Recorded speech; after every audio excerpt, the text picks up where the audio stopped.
ගොඩ වෙයින්. කොහොමද යාළුවනේ? ඉතින් මම ඔයගලව හමු වෙන්න යාවේ. ඔයගලන් මොනවද කරන්නේ? මම නම් සතුටින් ඉන්නවා. ඔයගලන් කොහොමද? ඔයගලන් නිරෝගී ඉන්නෝනේ. එතකොට කොරෝනා සෞඛ්‍ය පුරුදු දැනගන්න ඕනේ ඔයගලන්. එකක් තමයි විවස්ථා වෙලා ඉන්නේ. අත හොදන්න ඕනේ. විතරම අපි එළියට යනකොට මාස්ක් පළදින්න ඕනේ. ඒ වගේම ඉවසට වෙලා ඉන්න ඕනේ. එතකොට හොඳට ඉස්කෝලේ යනකොට හොඳට අත හොදන්න ඕනේ.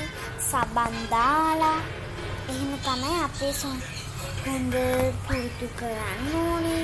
මේ රටේ තමයි අපි ජීවත් වෙන රට කියලා හිතමු.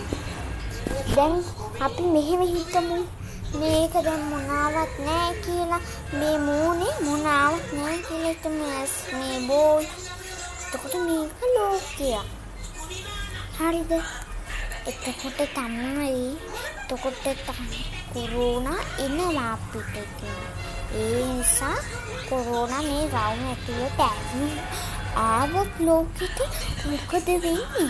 කොරෝනා හැදෙනවා. එතකොට මිනිස්සු මැරෙනවා. එතකොට ළමයි මැරෙනවා. මිනිස්සු මැරෙනවා. ගොඩාක් මැරෙනවා. ඉතින් අපි ඒ වලින් බේරෙන්න නම් මොකද කරන්න ඕනේ? හොඳ පුරුදු වලින් ඉන්න ඕනේ. දැන් ඉස්කෝලේ පටන් ගත්තාම ඉස්කෝලේ පිටිසුදු කරන්න ඕනේ අම්මලා. යන්න තින්න බෑ. ඉස්කෝලේ කම්මැලි වෙන්න හොඳ නෑ. ඒ හොඳ ළමයි කම්මැලි වෙන්න නරකයි. ඒකයි අපේ සොඳ පුරුදු.